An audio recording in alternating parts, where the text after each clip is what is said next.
ಅರಬ್ಬಿ ಸಮುದ್ರದಲ್ಲಿ ಮಗುಚಿ ಬಿದ್ದ ಟೂರಿಸ್ಟ್ ಬೋಟ್. 4 ಪ್ರವಾಸಿಗರ ಸ್ಥಿತಿ ಗಂಭೀರವಾಗಿದೆ. ಇನ್ನು ಹಲವರು ಅಸ್ವಸ್ಥಗೊಂಡಿದ್ದಾರೆ. ಉಡುಪಿ ತಾಲೂಕಿನ ಕೋಡಿಬೆಂಗ್ರೆ ಬಳಿ ಆಗಿರುವಂತಹ ಘಟನೆ ಇದು. ಟೂರಿಸ್ಟ್ ಬೋಟ್ನಲ್ಲಿ ಸಂಚಾರಕ್ಕೆ ಹೋಗಿದ್ದ 15 ಮಂದಿ ಪ್ರವಾಸಿಗರು ಸಮುದ್ರದ ಅಲೆಗಳಿಗೆ ಸಿಲುಕಿ ಪ್ರವಾಸಿ ಬೋಟ್ ಮಗುಚಿ ಬಿದ್ದಿದೆ. ಸಮುದ್ರದಲ್ಲಿ ಮುಳುಗ್ತಾ ಇದ್ದ ಪ್ರವಾಸಿಗರನ್ನ ಸ್ಥಳೀಯರು ರಕ್ಷಣೆ ಮಾಡಿದ್ದಾರೆ. ಸುರಕ್ಷಿತ ಕ್ರಮದ ಬಗ್ಗೆ ಮಾಹಿತಿಯನ್ನ ಪೊಲೀಸರು ಪಡ್ಕೊಳ್ತಿದ್ದಾರೆ. ಜಾಕೆಟ್ ಧರಿಸದೆ ಹೋಗಿರುವ ಬಗ್ಗೆ ಅನುಮಾನ ಇದೆ. ಅದರ ಬಗ್ಗೆಯೂ ಕೂಡ ಪೊಲೀಸರಿಂದ ತನಿಖೆ ಆಗ್ತಾ ಇದೆ. ಅರಬ್ಬಿ ಸಮುದ್ರದಲ್ಲಿ ಟೂರಿಸ್ಟ್ ಬೋಟ್ ಮಗುಚಿ ಬಿದ್ದಿದೆ. ಅದರಲ್ಲಿ 4 ತೀವ್ರವಾಗಿ ಅಸ್ವಸ್ಥರಾಗಿದ್ದಾರೆ. ಇನ್ನೂ ಅನೇಕ ಮಂದಿ ಈ ಒಂದು ಅವಘಡದಿಂದಾಗಿ ಸಂಕಷ್ಟಕ್ಕೆ ಸಿಲುಕುವಂತಾಗಿದೆ. ಒಂದಷ್ಟು ಮುಂಜಾಗ್ರತಾ ಕ್ರಮಗಳನ್ನು ತೆಗೆದುಕೊಳ್ಬೇಕು. ಸಮುದ್ರಕ್ಕಿಳಿತೀವಿ ಅಥವಾ ಇಂತಹ ಒಂದು ಪ್ರವಾಸವನ್ನು ಕೈಗೊಳ್ತೀವಿ ಅಂದರೆ ಅದರ ಬಗ್ಗೆ ಕಂಪ್ಲೀಟ್ ಆಗಿ ಇಲ್ಲಿ ನಿರ್ಲಕ್ಷ್ಯವನ್ನು ವಹಿಸಲಾಗಿದೆ ಅನ್ನೋದು ಗೊತ್ತಾಗ್ತಾ ಇದೆ. ಪ್ರವಾಸಕ್ಕೆ ಬಂದಿದ್ದ ಮೈಸೂರಿನ ಉದ್ಯೋಗಿಗಳು, ಪ್ರವಾಸಿಗರು ಮೈಸೂರಿನ ಸರಸ್ವತಿಪುರಂನವರು ಅನ್ನೋದು ಗೊತ್ತಾಗಿದೆ. ಬಿಪಿಒ ಕಾಲ್ ಸೆಂಟರ್ನ 28 ಉದ್ಯೋಗಿಗಳ ತಂಡ ಪ್ರವಾಸಕ್ಕೆಂದು ಬಂದಿತ್ತು.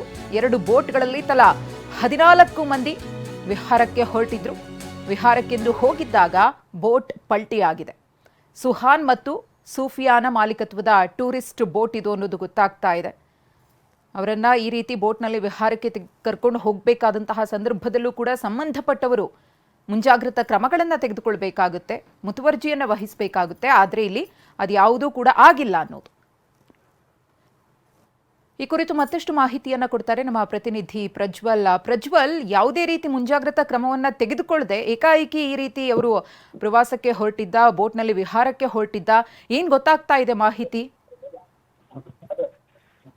ಮಧುಶ್ರೀ, ಖಂಡಿತವಾಗ್ಲೂ ಇವತ್ತು ರಜಾ ದಿನ ಹಿನ್ನೆಲೆಯಲ್ಲಿ ಪ್ರವಾಸಿಗರ ಸಂಖ್ಯೆ, ಉಡುಪಿಗೆ ಬರುವ ಪ್ರವಾಸಿಗರ ಸಂಖ್ಯೆ ಹೆಚ್ಚಾಗಿರುವಂತದ್ದು. ಅದರಲ್ಲೂ ಪ್ರಮುಖವಾಗಿ ಬೀಚ್ಗಳಿಗೆ ವಿಸಿಟ್ ಕೊಡುವಂತ ಪ್ರವಾಸಿಗರ ಸಂಖ್ಯೆ ತುಂಬಾನೇ ಜಾಸ್ತಿ ಆಗಿದೆ. ಅದೇ ರೀತಿಯಾಗಿ ಪ್ರವಾಸಿಗರ ಸ್ವರ್ಗ ಅಂತಾನೆ ಕರೆಸಿಕೊಳ್ಳಿರುವಂತಹ ಡೆಲ್ಟಾ ಬೀಚ್ ನಲ್ಲಿ ಇಂದು ಅವಘಡ ಸಂಭವಿಸಿರುವಂತದ್ದು. ಕೋಡಿಬೆಂಗ್ರೆಗೆ ಇಂದು ಮುಂಜಾನೆ 28 ಜನರ ತಂಡ ಕೋಡಿಬೆಂಗ್ರೆಯಲ್ಲಿ ಅಲಿವೆ ಬಾಗಿಲಿನಲ್ಲಿ ಸಮುದ್ರಕ್ಕೆ ವಿಹಾರಕ್ಕೆ ಎಂದು ಬಂದಿರ್ತಾರೆ. ಆ ಒಂದು ಸಂದರ್ಭದಲ್ಲಿ ಇಲ್ಲಿಯ ಸ್ಥಳೀಯ ಒಂದು ಟೂರಿಸ್ಟ್ ಬೋಟ್ ಅನ್ನ ಹಿಡಿದುಕೊಂಡು ಅಲಿವೆ ಬಾಗಿಲ್ ಮುಖಾಂತರ ಅರಬ್ಬಿ ಸಮುದ್ರಕ್ಕೆ ಹೋಗ್ಲಿಕ್ಕೆ ಎಲ್ಲ ಪ್ಲಾನ್ ಗಳನ್ನ ಮಾಡಿಕೊಳ್ತಾರೆ.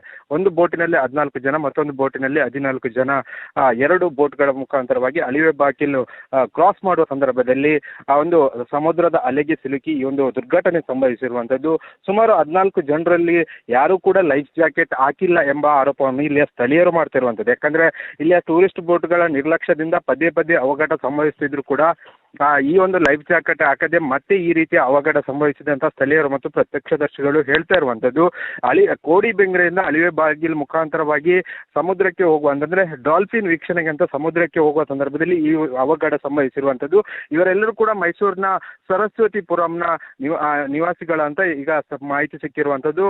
ಎಲ್ಲರೂ ಕೂಡ ಒಂದು ಕಾಲ್ ಸೆಂಟರ್ನ ಉದ್ಯೋಗಿಗಳಾಗಿರುವಂತದ್ದು. ಒಂದೇ ಬಸ್ಸಿನ ಮುಖಾಂತರ 28 ಜನ ಬಂದಿರ್ತಾರೆ.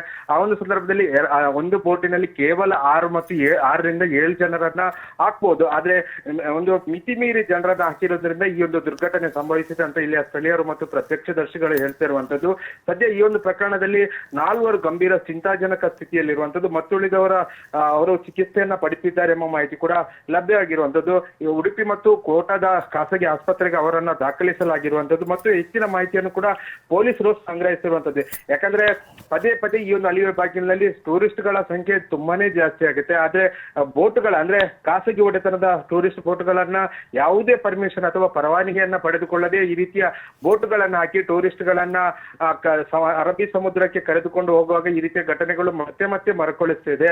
ಇಲ್ಲಿಯ ಸ್ಥಳೀಯರ ವಿರೋಧದ ನಡುವೆ ಕೂಡ ಬೋಟ್ಗಳನ್ನ ಹಾಕಿ, ಟೂರಿಸ್ಟ್ ಬೋಟ್ಗಳನ್ನ ಹಾಕಿ ಈ ರೀತಿಯ ಘಟನೆಗೆ ಒಂದು ಕಾರಣಕರ್ತರಾಗ್ತಾ ಇದ್ದಾರೆ ಎಂಬ ಆರೋಪವನ್ನು ಕೂಡ ಸ್ಥಳೀಯರು ಮಾಡ್ತಿರುವಂತದ್ದು. ಈ ದುರ್ಘಟನೆಗೂ ಕೂಡ ಇದೇ ರೀತಿಯ ನಿರ್ಲಕ್ಷ್ಯ ಕಾರಣ ಅಂತ ಇಲ್ಲಿಯ ಸ್ಥಳೀಯರು ಆರೋಪ ಮಾಡ್ತಿರುವಂತದ್ದು. ಸದ್ಯ 4 ಸ್ಥಿತಿ ಚಿಂತಾಜನಕ ಆಗಿರುವಂತದ್ದು. ಇನ್ನುಳಿದವರಿಗೆ ಚಿಕಿತ್ಸೆಯನ್ನ ನೀಡಲಾಗಿದೆ. ಅವರನ್ನು ಕೂಡ ಸ್ಥಳೀಯರು ರಕ್ಷಣೆ ಮಾಡಿ ಅವರನ್ನ ಖಾಸಗಿ ಆಸ್ಪತ್ರೆಗೆ ದಾಖಲಿಸುವಂತ ಕೆಲಸವನ್ನ ಮಾಡಿರುವಂತದ್ದು. ಮಧುಶ್ರೀ, ಧನ್ಯವಾದ ಪ್ರಜ್ವಲ್ ತಮ್ಮ ಮಾಹಿತಿಗಾಗಿ.